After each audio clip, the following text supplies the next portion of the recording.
माननीय निर्वाचन आयोग Shri Gyanesh Kumar ji on my right side, निर्वाचन आयोग doctor Sukhbir Singh ji Sandhu on my left, आयोग के वरिष्ठ पदाधिकारीगण और मीडिया के सभी फ्रेंड्स और इस प्रेस कॉन्फ्रेंस में जुड़े हुए सभी हमारे वोटर्स, आप सबका इस प्रेस वार्ता में स्वागत है। We welcome you all at this press conference which is about the declaration of the schedule for the ensuing state assembly elections in Maharashtra and Jharkhand. Friends, मैं इस वार्ता को शुरू करने से पहले चुनाव आयोग की तरफ से और आपके माध्यम से सर्वप्रथम हरियाणा और जम्मू कश्मीर के सभी मतदाताओं को, वोटर्स को चुनाव में बहुत ही सशक्त, दमदार पार्टिसिपेशन के लिए मुबारकबाद देना चाहता हूं, धन्यवाद करना चाहता हूं। जम्मू कश्मीर की आवाम ने जमहूरियत के जश्न को ऐतिहासिक बना दिया। भारी संख्या में पार्टिसिपेट कर अपने जमहूरी हक का शानदार उपयोग किया और जिसने लोकतंत्र की मजबूत नींव रखी है। दुनिया में सबसे बड़े लोकतंत्र के रूप में भारत हर चुनाव में गोल्ड स्टैंडर्ड्स तय कर रहा है, रिकॉर्ड बना रहा है। इन दोनों चुनावों में जो जज्बा दिखाया गया वो लंबे समय तक याद रहेगा। आप सबको वो पिक्चर्स, वो माहौल निश्चित रूप से याद रहेगा। जम्मू कश्मीर की आवाम ने जमहूरियत के जश्न में लोकसभा चुनावों में जो बुनियाद बनाई थी, उस पर एक बहुत ही सशक्त इमारत असेंबली इलेक्शंस में लिखी है और इस जनादेश ने नई आशाएं और उम्मीदों को संचार दिया है। Now it is over to the people of J&K to take this democratic journey forward. और हम एक नया गोल्ड स्टैंडर्ड और सेट कर रहे हैं। Just to remind you, just to recall, चुनाव घोषणा के समय ही हम अपना इरादा घोषित करने लगे हैं। हम अपनी विल और इंटेंट को पहले बताते हैं और उसे पूरा करके दिखाते हैं। Just to take you down the memory lane, Lok Sabha के चुनाव के समय, अनाउंसमेंट के समय हमने वादा किया था कि हम 4M की चुनौतियों से निपटेंगे और हिंसा, पुनर्मतदान, धन और सोशल मीडिया के दुरुपयोग की अनुमति नहीं देंगे। और आप सब जानते हैं कि हमने वो करके दिखाया। भारत के चुनावों की गोल्ड स्टैंडर्ड्स की कड़ी में हम एक और नया अध्याय लिख रहे हैं। इसी को आगे बढ़ाते हुए J&K अनाउंसमेंट के समय अगर मैं आपको फिर से याद दिलाऊं कि चुनाव से पहले किस प्रकार की थ्रेट्स थी, आतंकी हमले बढ़ रहे थे। लोग, आप सब लोगों में से बहुत लोग ये भी पूछ रहे थे कि पता नहीं चुनाव आयोग J&K में चुनाव कराएगा कि नहीं कराएगा।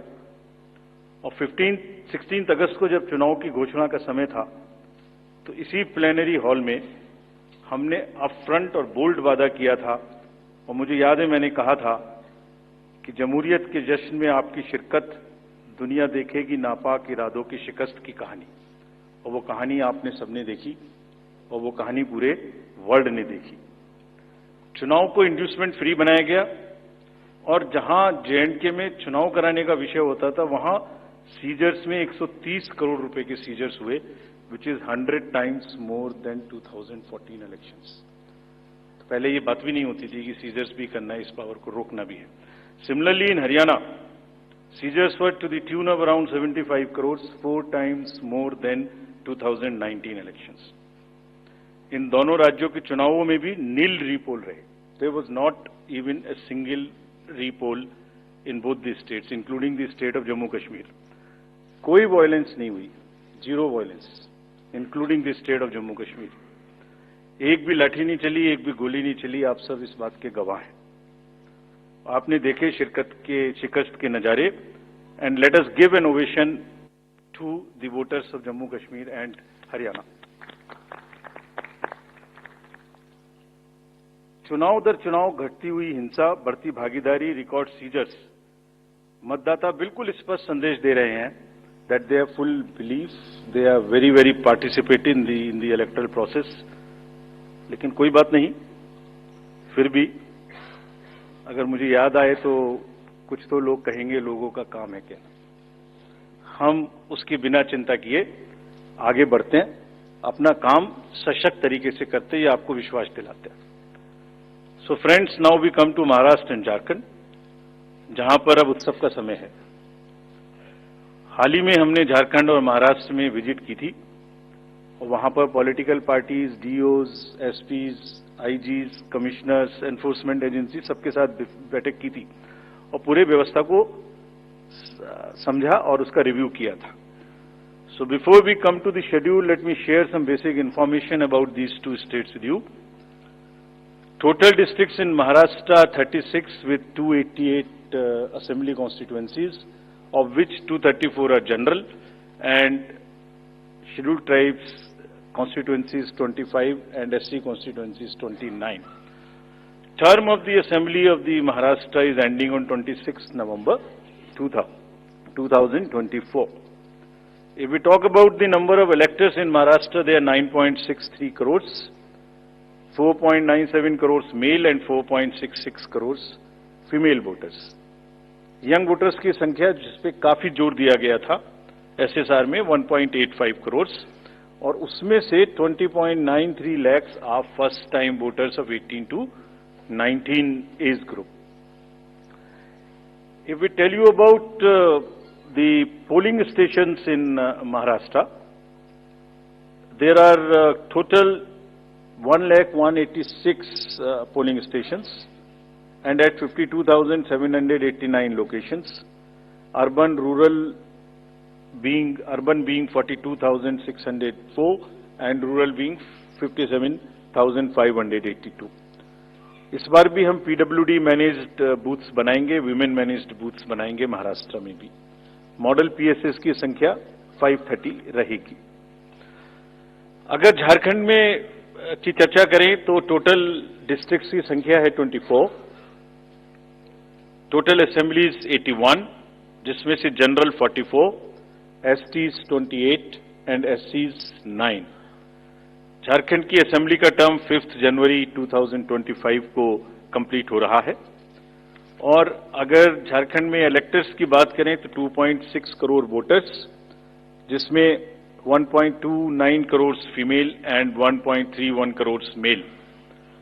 First time voters between 18 to 19 years are 11.84 lakh and 66.84 young voters in Jharkhand also. In the number of centenarian voters is 1,706 and 3.67 lakhs PWD voters plus 1.14 lakh voters are of the age of 85 and plus in Jharkhand. If I give you an overview of polling stations in Jharkhand, पूरे polling stations की संख्या होगी 29,562 और जो कि 20,221 locations पर फैले हुए होंगे. अर्बन संख्या वहां कम है 5,042 और रूरल परिवेश ज्यादा है, इसलिए रूरल बूथ्स की संख्या होगी 24,520. यहां पर भी women managed booths, youth managed booth, PWD managed booths बनाए जाएंगे. एवरेज वोटर्स की संख्या पर booth is 881. Particularly vulnerable tribal groups पे जैसे मैंने पहले भी आपसे चर्चा की है, कमीशन का उनको एनरोल करने के लिए, उनको एम्पावर करने के लिए बहुत एम्फेसिस है. महाराष्ट्र में 3 पीवीटीजीज हैं, कटकरी, कोलम एंड मारियागौंड, और झारखंड में 8 पर्टिकुलरली वल्नरेबल ट्राइबल ग्रुप्स हैं जिनकी आबादी 1.78 लाख है. उसमें असुर, बिरोर, मालपाड़िया, पहाड़िया, सौर्या, पहाड़िया, बिरजिया, कोवार एंड सावर, इन सबका लगभग 100% एनरोलमेंट इलेक्टरल रोल में किया गया है. सभी डीओज ये कोशिश करेंगे कि जो भी बूथ्स इनके यहां बने वो एक बहुत सहज इनके ही परिवेश में बने और इस तरह की स्वीप एक्टिविटी करें कि वो सबके सब अधिकतर मात्रा में अपने मतों का प्रयोग कर सकें. मैं फिर से रिपीट करना चाहता हूं कि सभी पोलिंग स्टेशंस पे एश्योर्ड मिनिमम फैसिलिटीज होंगी. पिछली बार मुंबई शहर से कुछ ऐसी इंफॉर्मेशन या शिकायतें आई थी कि वहां पर कुछ बूथ्स पे ज्यादा पोलिंग स्टेशंस एक जगह होने की वजह से प्रॉब्लम थी. इस बार हमने रिव्यू में बहुत ही सख्त हिदायतें दी हैं, उनको रिव्यू किया है, रेशनलाइज किया गया है पोलिंग स्टेशंस को. तो हम उम्मीद करते हैं डीओज विल वर्क और वहां इस बार म्युनिसिपल कमिश्नर मुंबई को डीओ भी घोषित किया गया है ताकि जितने रिसोर्सेज उनके पास हैं उन सबको वो उसमें इस्तेमाल कर सकें। एक और व्यवस्था की गई है जो हम पीछे से कोशिश कर रहे थे, अब हमने उसकी इंस्ट्रक्शंस भी इशू कर दिए हैं कि पोलिंग लाइन जब लगती है तो उसमें लाइन के बीच में भी थोड़ी कुर्सियां या बेंच लगाएं, ताकि अगर आधा घंटा लग रहा है तो बीच बीच में कहीं ना कहीं 5-7-10 मिनट के बाद आप 2-3 मिनट के लिए बैठ जाए तो थोड़ा अच्छा लगता है, मतलब थकान थोड़ी कम महसूस होती है, खासतौर से बुजुर्ग लोगों को। तो ये व्यवस्था भी सब पोलिंग स्टेशंस पे रहेगी। Friends, if I come to the next, ease of voting for senior citizens PWDs, this will be followed. You have all the experience of the pan-India coverage of facilities for the persons with disabilities and senior citizens. Her senior citizen जो 85 years से ऊपर हैं, उनको घर से vote देने की सुविधा उपलब्ध रहेगी।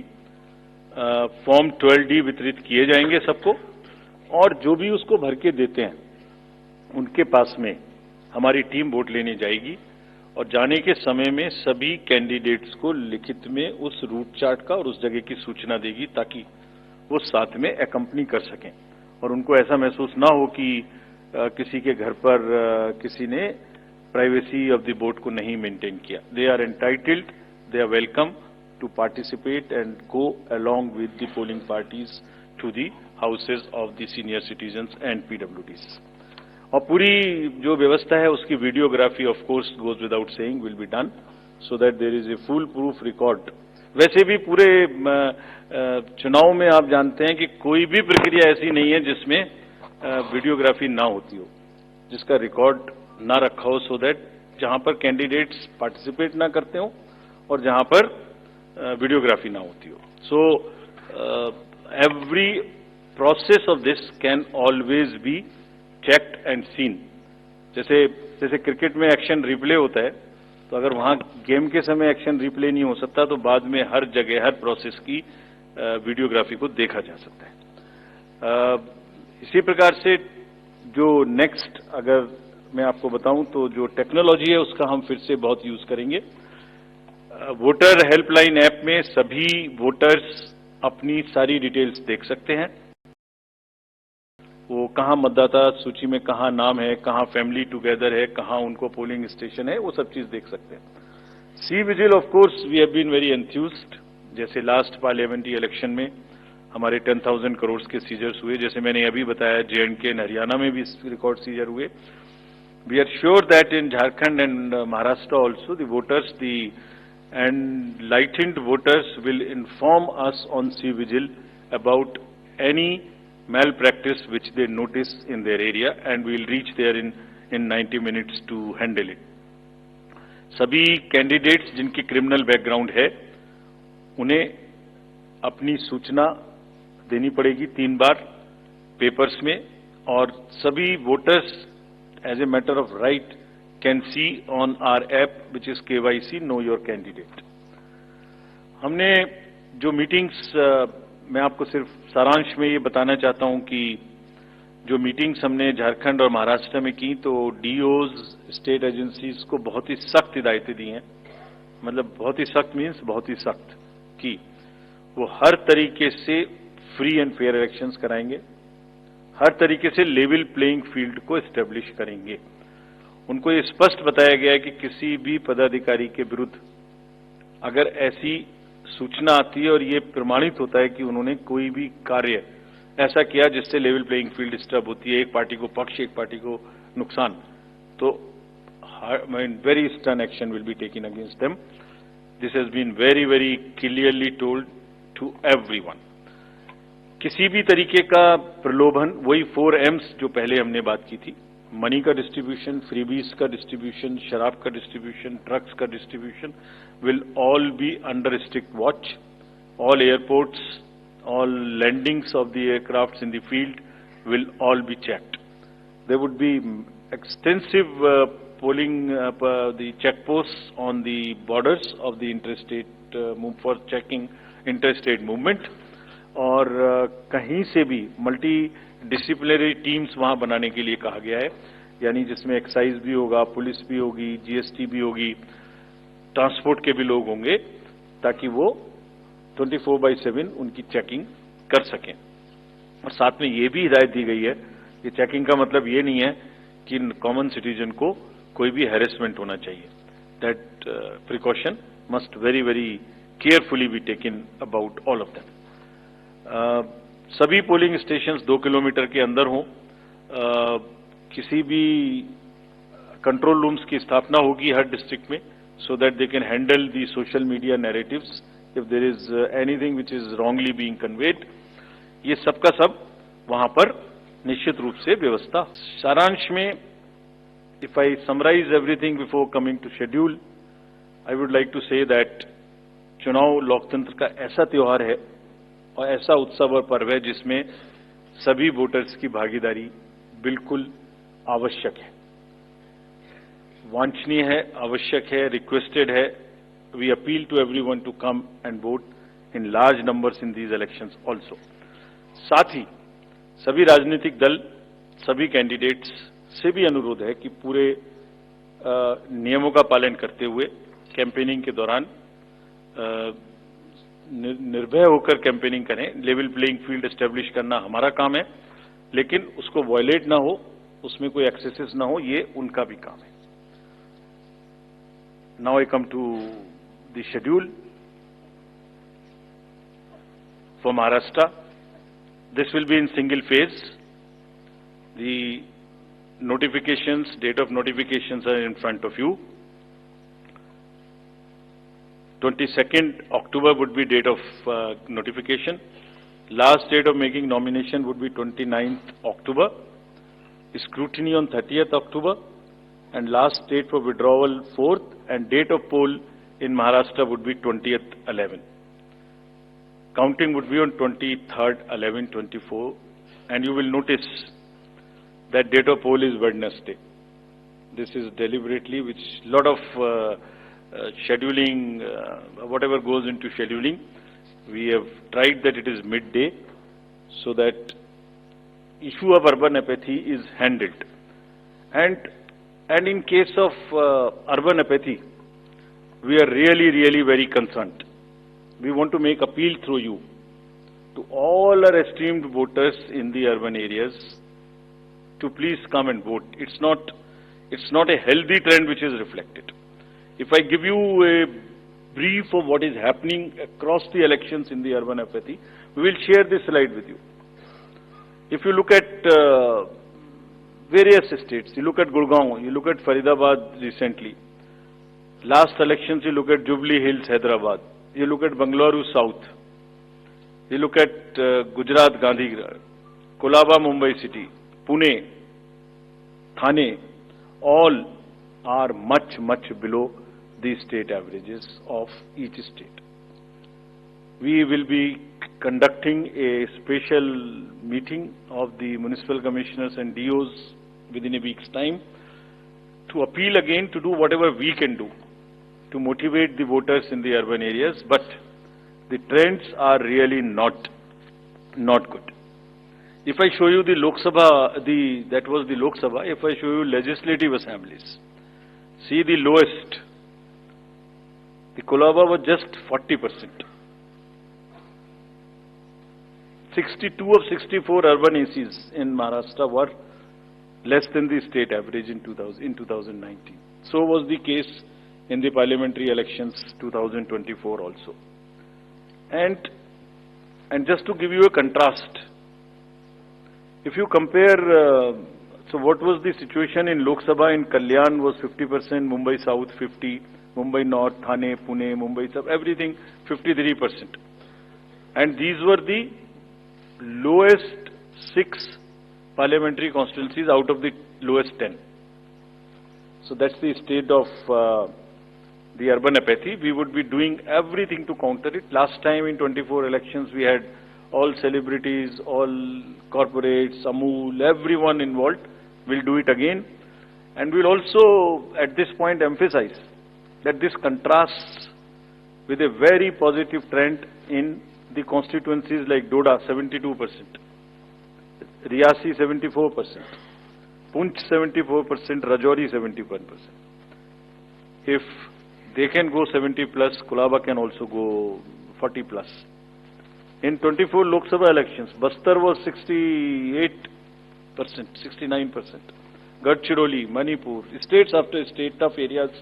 So we'll be requesting through you, we'll have a special drive this time for the slum areas in urban areas and also the colonies, all alike, to have a real urban push. I do not want to name specific thing, but there are booths in Faridabad and Gurgaon in the recently held elections, and they are the poshest places where voting has been around 20%. So again, we will be doing a lot of work on this to do whatever we can do to attract the urban voters. Now, friends, coming to Jharkhand. Jharkhand एक बहुत ही समृद्ध state है, बहुत ही उसकी विरासत है, और वहां पर हम फिर से अपील करेंगे कि सब वोटर्स अधिक से अधिक मात्रा में वोट दें. Schedule would be like this. Jharkhand would be in 2 phases. The date of poll, first phase would be on 13th November, and the second phase would be along with Maharashtra on 20th November. So the date of issue of notification for Jharkhand phase 1 would be 18th, and for phase 2 would be 22nd, along with Maharashtra. Nominations for phase 1 would be till 25th of October, and for phase 2, 29th. This slide we will share with everyone. And date of poll would be 13th November and 20th November, both Wednesdays. And date of counting would be 23rd 11, that is Saturday.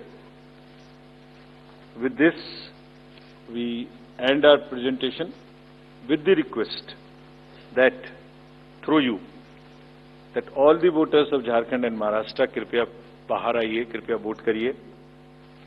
लोकतंत्र के उत्सव में आपकी भागीदारी कि हम बहुत ही request करते हैं, अपील करते हैं आपसे. Thank you very much. So bye. So we will come back. We'll come back. Okay. Sorry.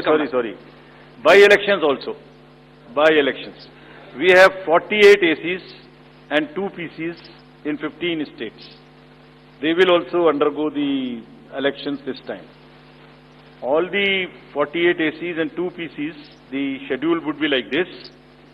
All the except 1 AC and 1 PC, where because of the festivities in some region, all 47 ACs and 1 PC of Kerala would undergo the election along with the phase 1 of Jharkhand.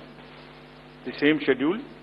13th November would be date of poll, and only for 2 ACs, one for assembly and one for parliament.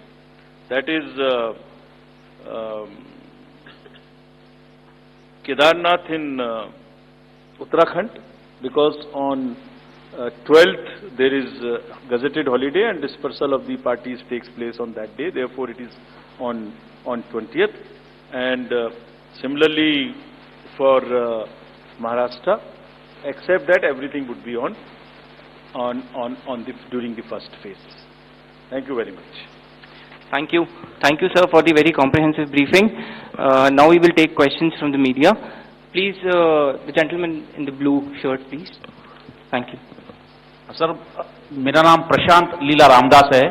मैं news 18 लोकमत से हूँ, और मेरा एक सवाल इस तरह का है कि कांग्रेस ने डिमांड की थी जो वहां के पुलिस महासंचालक है रश्मि शुक्ला, इनको हटाने को लेकर, इसको लेकर आयोग क्या सोच रहा है और उस पर क्या निर्णय होगा? Question from that side also. From the pink shirt, second row, Mr. Shailesh Yadav. This was about DG. Right. Sir, अभी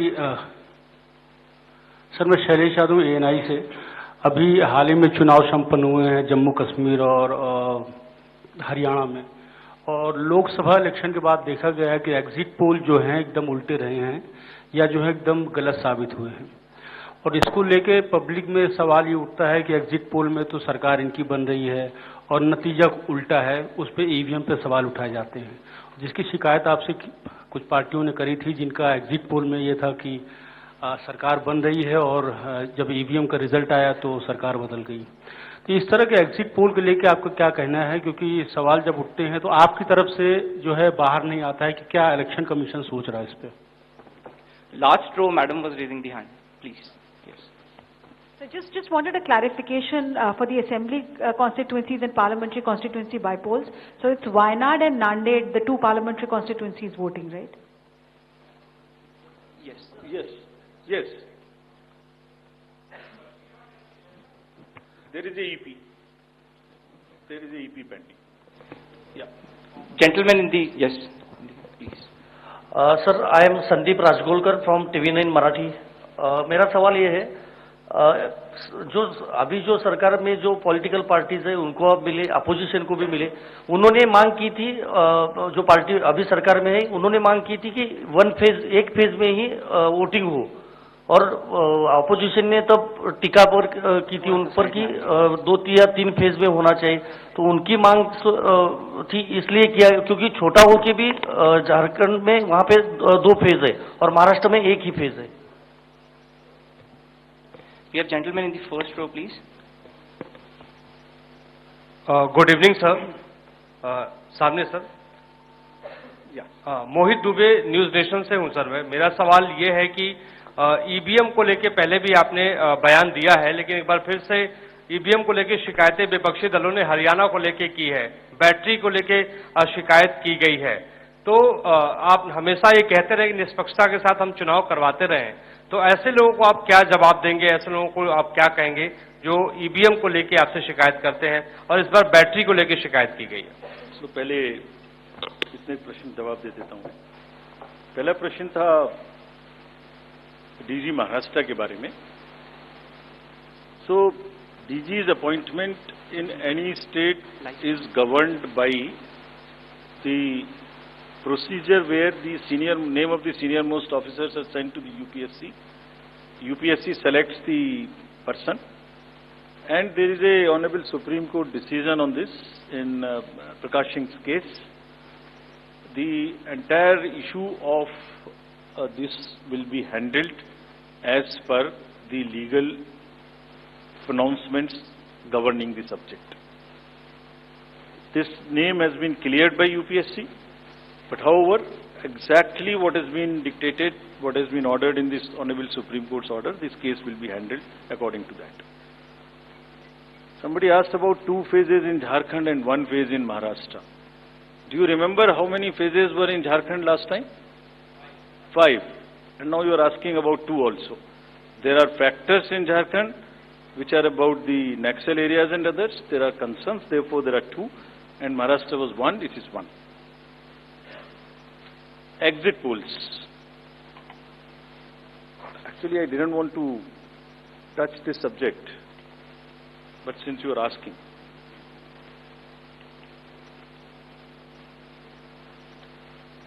एग्जिट पोल्स के आने की वजह से, एग्जिट पोल्स के एक एक्सपेक्टेशन सेट करने की वजह से एक बहुत बड़ा, लेट मी एक्सप्लेन, एक बहुत बड़ा डिस्टॉर्शन पैदा हो रहा है। ये आप सब लोग यहां हैं, ये एक आत्मचिंतन का और आत्ममंथन का भी विषय है प्रेस के लिए, खासतौर से इलेक्ट्रॉनिक मीडिया के लिए।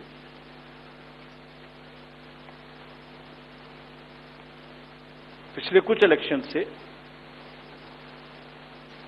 2-3 चीजें एक साथ हो रही हैं, अगर हम उसको पूरे कैनवस को एक साथ देखें तो, और ये सबके लिए समझना जरूरी है। पहले एक एग्जिट पोल आता है जिसकी हम उसको गवर्न नहीं करते, जो एस्टेब्लिश्ड रिजीम है, स्टैट्यूटरी एंड जुडिशियल रिजीम, उसमें हम उसको गवर्न नहीं करते। लेकिन एक खुद के आत्मचिंतन की जरूरत जरूर है कि वो उसका सैंपल साइज क्या था, उसका सर्वे कहां हुआ, उसका रिजल्ट कैसे आया, अगर मैं उस रिजल्ट से मैच नहीं किया तो मेरी क्या रिस्पॉन्सिबिलिटी है, कहीं कोई डिस्क्लोजर्स हैं कि नहीं है, ये सब देखने की जरूरत है बहुत सख्त। there are bodies which govern this. There is NBSA, there are other bodies which self-regulate, and I am sure the time has come that the associations, bodies which govern will do some self-regulation. Because इसी से जुड़ा हुआ दूसरा विषय है जो कि बहुत ही इंपॉर्टेंट है. जिस दिन पोलिंग खत्म हुई उससे रफली थर्ड डे काउंटिंग होती है. तो आज शाम को 6 बजे से एक एक्सपेक्टेशन राइज हुई. सबने सोचा ये होने वाला है, जिसका कोई साइंटिफिक आधार, जिसका कोई लीक पब्लिक में डिस्क्लोजर में नहीं है. जब काउंटिंग का समय शुरू होता है तो 8:05 और 10 मिनट से रिजल्ट्स आने शुरू हो जाते हैं, जिस नॉनसेंस. आप बताइए, मेरी पहली काउंटिंग 8:30 बजे शुरू होती है और हमारे पास प्रमाण है इस बार कि 8:05, 8:10, 8:15 पर आने लगा इतने की लीड, इतने की लीड, इतने की लीड, इतने की लीड. ऐसा तो नहीं है. I am just posing question, we are not gone into this. But ऐसा तो नहीं है कि एग्जिट पोल को जस्टिफाई करने के लिए वो शुरू में ट्रेंड्स आ गए कि हमने तो ऐसा कहा था, वैसे ही ट्रेंड हो रहा है, बाद में जो होगा वो होगा. और अचानक से पहला रिजल्ट एक राउंड का 8:30 बजे जब काउंटिंग शुरू हो रही है तो 9 बजने में 10 मिनट, 9 बजने में 5 मिनट से पहले 20 मिनट भी लगेंगे एक राउंड में, तो आ ही नहीं सकता. और हम उसको 9:30 बजे वेबसाइट पे डालते हैं 9:31 पे. एग्जैक्टली कभी भी देख लीजिए, एक के बाद एक.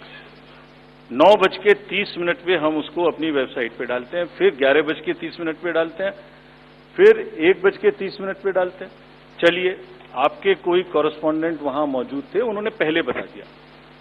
प्रोसेस काउंटिंग में रिजल्ट को स्क्रीन पे दिखाना पड़ता है, एजेंट के साइन लेने पड़ते हैं, ऑब्जर्वर से जस्टिफाई कराना पड़ता है, तो ऑफिशियल साइट पे आने में आधा घंटा लग सकता है. लेकिन 9 बजे से 9 बजने में 10 मिनट से पहले कैसे आते हैं?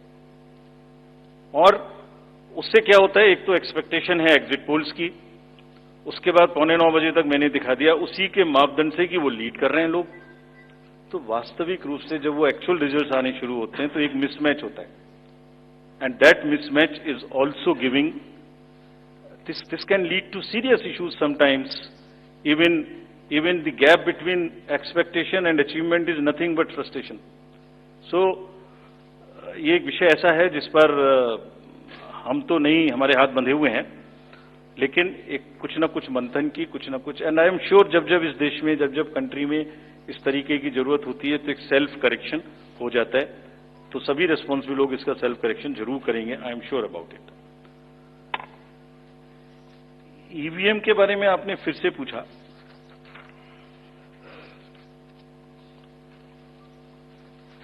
बहुत बार मैं बता चुका हूं आपको, थोड़ा समय लगेगा तो फिर से बता देता हूं. 6 महीने, लगभग 5-6 महीने फर्स्ट एफएलसी शुरू होती है ईवीएम की. मैं 2 बात बता रहा हूं, बस मोटी सी 2 बात. बाकी सब आपको मालूम है, वो टेम्पर नहीं हो सकती, उसमें कोई कनेक्शन नहीं हो सकता. अभी लोग पूछते हैं जब पेजर से उड़ा देते हैं तो ईवीएम को कैसे हैक नहीं कर सकते, ये भी पूछते हैं. जब कोई किसी कंट्री में पेजर से उड़ा दिया तो ईवीएम हैक हो जाएगी. अरे भाई, पेजर कनेक्टेड होता है, ईवीएम कनेक्टेड नहीं होती. एनीवे, 2 बात मोटी मैं आपको बताता हूं, बहुत मोटी. 5-6 महीने पहले एफएलसी होती है, first level checking of the EVMs. और मेरे पास में पूरा रिकॉर्ड है. ये हम जो भी ईवीएम की शिकायतें वायदे में आई हैं, वो हमारे पास 20 शिकायतें आई हैं. हर 20 शिकायत का हम इंडिविजुअल जवाब देंगे, फैक्ट बाय फैक्ट. सो इसमें कोई डाउट नहीं है. We will convey to each candidate to assure, this is our duty. Actually हमारी ड्यूटी है कि अगर कैंडिडेट ये पूछ रहे हैं कि आप बताइए, तो हम उन्हें बताएंगे, निश्चित रूप से बताएंगे, लिख के बताएंगे, पूरा डिटेल्ड बताएंगे और जल्दी ही बताएंगे. तो I am not going to individual cases, और उन सबको पब्लिश भी कर देंगे ताकि आप सबको भी पता लग जाए. But first level checking, randomization, second randomization, storage में रखना, स्टोरेज से बाहर निकालना, कमीशनिंग करना, कमीशनिंग के बाद वापिस स्टोरेज में रखना, फिर उसको पोलिंग डिस्पर्सल के दिन ले जाना, फिर उसको बूथ पे पहुंचाना, बूथ पे पूरा दिन वोटिंग कराना, फिर सील करना, फिर वापस स्टोरेज में रखना, फिर काउंटिंग के दिन निकालना, फिर पूरे दिन दिखाना, इसमें हर समय पर पॉलिटिकल पार्टी या उस कैंडिडेट या उसका एजेंट मौजूद रहते हैं। जब मशीन में कमीशनिंग होती है उस दिन उसमें बैटरी डाली जाती है। पहले आया था, पहले और बहुत सारी चीजें आई थी कि वो हैक हो सकती है, उसका वोट इधर डाला तो इधर जा सकता है, कुछ हो सकता है। ये पहली बार आया। अब हम ये भी सोच रहे हैं कि इससे अगला क्या आएगा, हम नहीं समझ पा रहे इससे अगला क्या आएगा, बट लगता है अगला भी कुछ आएगा, रुकेगा नहीं। मतलब कितनी बार। एनीवे, कमीशनिंग बहुत जरूरी है समझना। वोटिंग से करीब 5 या 6 दिन पहले कमीशनिंग होती है। 5-6 दिन पहले उस दिन मशीन में सिंबल पड़ते हैं। तो अब मशीन में अभी तक नई बैटरी उस दिन एक डाली जाती है और सील करके उस बैटरी पे भी कैंडिडेट के एजेंट्स के दस्तखत होते हैं। छोड़िए, मशीन पे तो होंगे ही होंगे, हमें भी नहीं पता, हमने भी पता नहीं कब बनाया था ये नियम, हमारे काम आ रहा है अभी कि वो बैटरी पर भी एजेंट के दस्तखत हो। और अब कमीशनिंग के बाद, क्योंकि 5 ही दिन बचे हैं और इसमें सिंबल लोड हो चुके हैं, ये उनके सामने में स्ट्रांग रूम में जाएगी, डबल लॉक लगेगा, 3 लेयर की सिक्योरिटी रहेगी, 3 लेयर की, जिसमें सीएपीएफ भी शामिल होगी, मस्ट है। ऑब्जर्वर होंगे। उसके बाद जब वो पोलिंग के डिस्ट्रीब्यूशन के दिन निकलेंगी, उस दिन फिर यही प्रोसेस होगा। सारा प्रोसेस वीडियोग्राफ होगा। यानी वीडियोग्राफ होने के बाद फिर वो फील्ड में पहुंचेंगे, सेक्टर मजिस्ट्रेट साथ में रहेंगे, फिर कैंडिडेट के एजेंट साथ में रहेंगे, फिर वहां पहुंचेगी, फिर कहेंगे भाई देख लो इसको, सब ठीक है, जो आपको नंबर दिया, हाँ, और उसके नंबर भी सबसे शेयर किए जाएंगे। इस नंबर की मशीन इस बूथ पे जाएगी। फिर जब वो बूथ पे पहुंच गई तो कहें भाई मिला लो आप, इसी नंबर की है कि नहीं है, वोट भी डाल के देख लो 50 ठीक है कि नहीं है। किसी ने 50 डाले, किसी ने 20 डाले, किसी ने कहा नहीं हमें ठीक है, हम नहीं डालेंगे। किसी स्टेज में किसी बूथ पर 20 कैंडिडेट हैं, किसी पर 5 कैंडिडेट हैं, किसी पर 5 ने कम वोट डाले, किसी ने ज्यादा डाले, बैटरी उसी हिसाब से यूज। फिर पूरे दिन वोटिंग हुई, तब एक एक वोट का हिसाब रखा, फिर बंद हुआ। बंद होने के समय में एंड ऑफ क्लोज ऑफ पोल में फिर से दस्तखत कराए, फिर से हिसाब लगाया कितने वोट पड़े, फिर से फॉर्म 17C दिया। उसको कितना दिखाएंगे, कौन दिखाता है इतना, बताइए। कोई एक प्रोसेस कंपैरेटिव बताइए पूरी कंट्री में जहां पब्लिक डिस्क्लोजर, पार्टिसिपेशन इतना अधिक हो, कोई ये बताइए प्रोसेस। उसके बाद में बंद करने के बाद में उसको स्ट्रांग रूम में बंद किया, फिर काउंटिंग के समय निकाला तो एक बैरिकेटिंग लगाई, उस बैरिकेटिंग के बीच में से जाएंगे, इधर उधर से नहीं जाएंगे ताकि कोई मिक्सअप ना हो। अच्छा, मिक्सअप कैसे होगा, वो नंबर हमने आपको दिया हुआ है। जब काउंटिंग में पहुंचे तो फिर कहें भाई चेक कर लो, फिर 17C से चेक कर लो, round wise round this is happening. And there is a provision for objecting to any of the issue relating to this at any stage, which has not happened. So हम individual जिसने, वो बिल्कुल safe है, बिल्कुल robust है। अच्छा, और मैं बताता हूं आपको, आप पिछले 15-20 इलेक्शंस देख लीजिए, it is giving results after results differently. जहां मतलब ऐसा नहीं हो सकता कि जब पसंद का रिजल्ट ना आए तभी गलत है, ऐसा नहीं हो सकता। एनीवे, हम सबका इंडिविजुअल जवाब देंगे और आपको भी बताएंगे, उसको वेबसाइट पे डलवाएंगे, जवाब दे देंगे आपको। एक FAQ भी बनाएंगे उसका, बताता हूं मैं आपको। बट इसमें थोड़ा सा, चलिए आप अपना प्रश्न पूछ लीजिए, अभी ये बता देता हूं जी, बता दे। ये भी इसी के साथ बता दे। We'll take some questions from the... नहीं, ये प्रभु जी का इसके साथ ही बता देता हूं। जैसे मैंने पहले बताया, ये एक सिंगल यूज बैटरी है। जब ये पड़ेगी तो 5, 6, 7 दिन के लिए इस्तेमाल होगी। इसकी जैसे आपके कैलकुलेटर में बैटरी है, I mean it is not mobile का बैटरी जो एवरी दिन चार्ज होगी, it is like calculator battery, 5 साल तक चलती रहेगी। जब शुरू हुई तो मान लिया वो 100% थी, और वो धीरे धीरे यूज डिसयूज, कितना एक्सटेंसिव यूज, कितना ग्राफ किया, सबसे यूज होती रहेगी 10 साल के बाद तक, 5 साल तक। 5 साल में जब बंद होगी तो पता लगा उससे पहले 3-4% थी, आपको पता नहीं लगेगा, सडनली बंद हो जाएगी। बट हमने प्रोविजन बनाया हुआ है कि जब इनिशियल ये शुरू होगी तो इसकी दो चीज हुई, एक परसेंटेज ऑफ चार्ज, एक output is in terms of voltage. It's a very low required voltage which the machines require. So anything between 7.4 to 8 volt is considered कि ये बिल्कुल परफेक्ट स्थिति में है और इसको आप डाल सकते हैं. तो it is initially marked as that yes, it is okay, go ahead, 99% it is charged. Now after commissioning के समय में भी मॉक पोल की जरूरत है, पोलिंग स्टेशन में भी मॉक पोल की जरूरत है, नंबर ऑफ कैंडिडेट्स भी अलग अलग है. सो ये एवरीथिंग कैन डिफर डिफरेंटली. और जब भी वोल्टेज 7.4 से नीचे आएगी तभी ये एक्चुअल वो दिखाना शुरू कर देगी. This is how it is designed. And अगर 5.4 या कोई परसेंटेज है उसके आस 5.8, जब 5.8 पर आएगी तो ये सिग्नल देगी, जैसे गाड़ी सिग्नल देती है येलो बटन दबा के कि अब ये बंद होने वाली है, so please replace. This is what it is. But for general, जिससे कि टेक्निकल लोग भी इसका एग्जामिन कर सकें, आप लोग भी जान सकें, हम इसका एक बिल्कुल डिटेल बना के, जितना मैंने बताया इससे भी ज्यादा विस्तार में, इसको FAQ में डालेंगे. और जो भी सदस्य गणों ने, जो कंटेस्टिंग कैंडिडेट्स ने हमसे पूछा है और जो पार्टीज ने हमसे पूछा है, उनका हम बहुत इज्जत के साथ, बहुत सम्मान के साथ पूरा जवाब देंगे. और जैसे जैसे आरओज अपना अपना जवाब दे देंगे, we have asked all ROs 20 कि आप सब डॉक्यूमेंट करिए, सब बताइए कि कब कमीशनिंग हुई, सब बताइए कौन कौन साथ में था, पूरा डिटेल विस्तार बनाइए, पूरी प्रोसेस एंड टू एंड. और बनाने के बाद माननीय कैंडिडेट को आप जवाब दीजिए.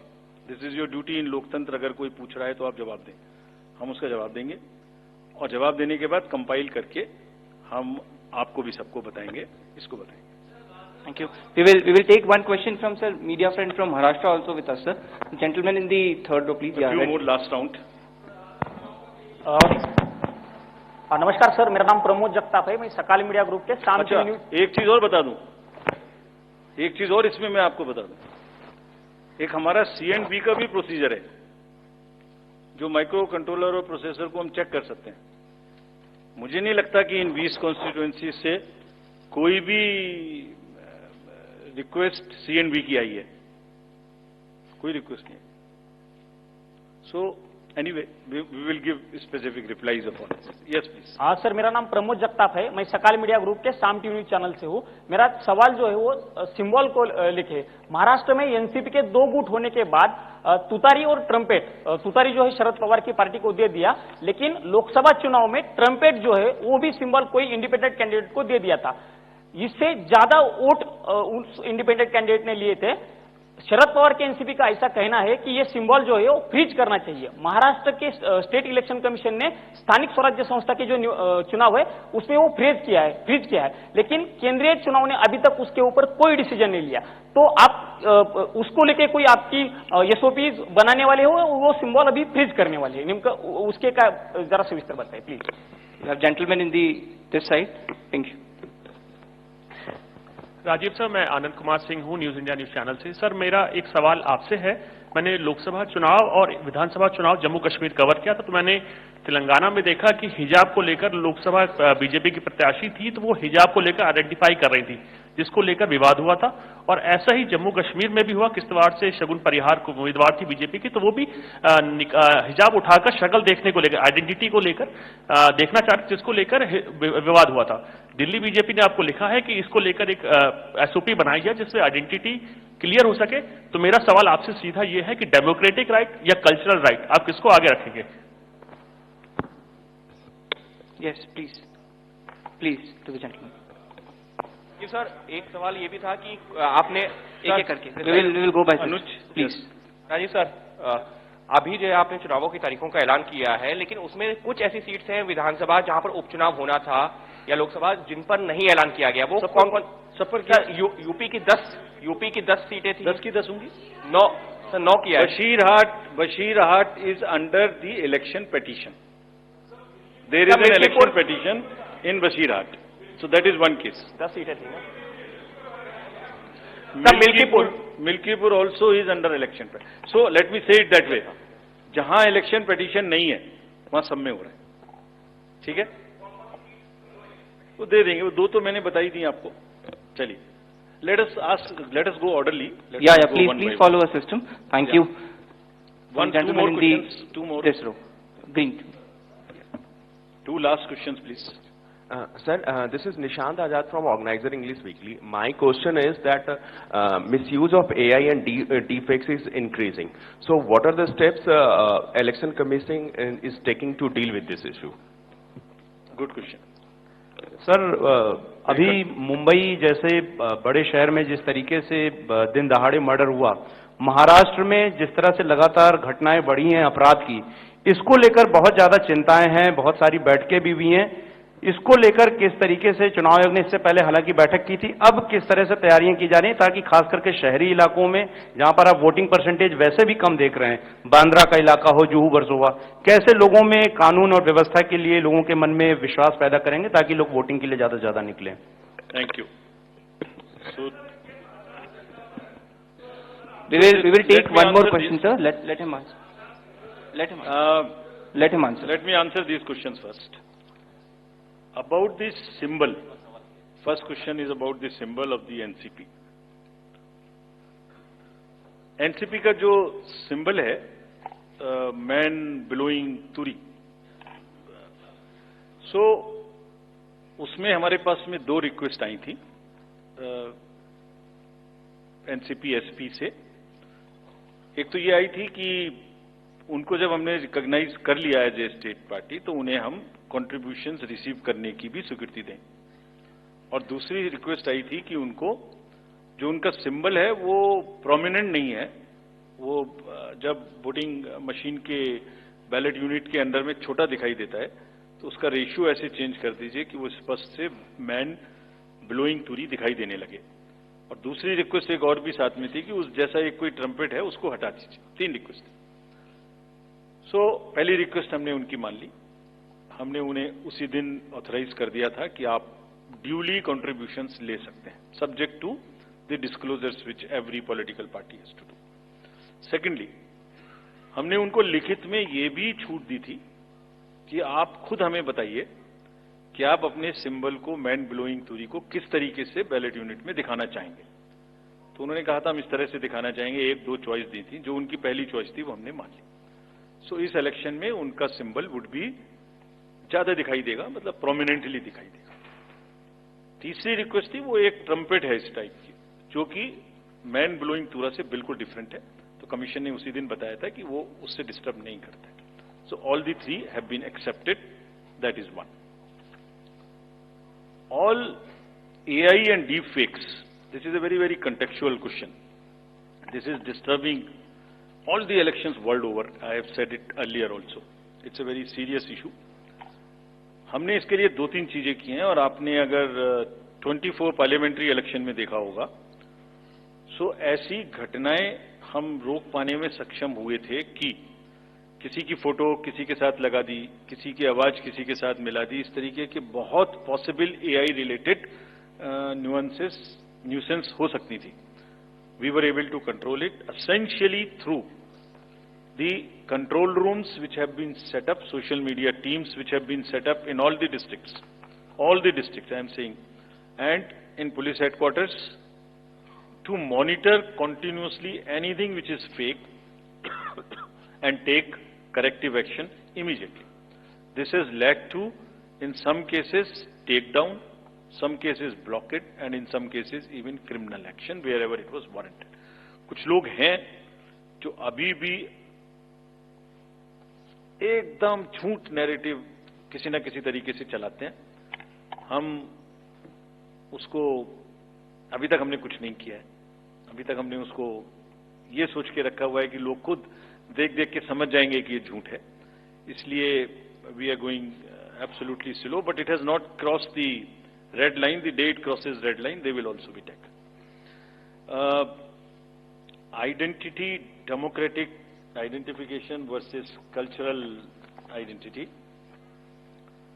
This has conduct of election rules section 35 Rule 35 specifically mentions about the identification of electors, and also 34 mentions about facilities for women electors.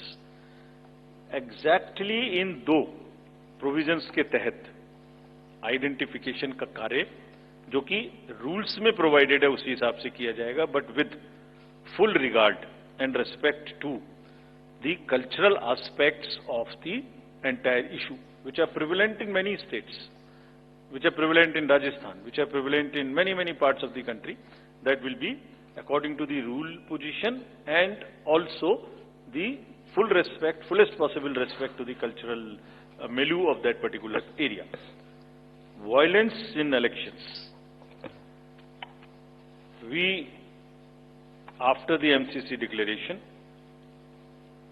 we will make it extremely clear to the police authorities, the state civil authorities in a particular state which you are mentioning, that violence of any kind and the crime of this nature which has a political overtones would be absolutely a no-go area for the commission.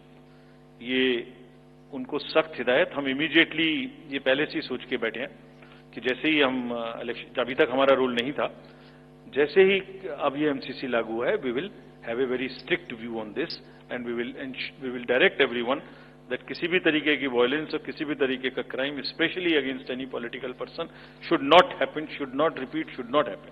We have not allowed it to happen in Haryana, J&K, state after state. We are sure that it will not happen. Thank you very much. Thank you. Thank you, sir, for the comprehensive briefing. Thank you, friends, for joining us today.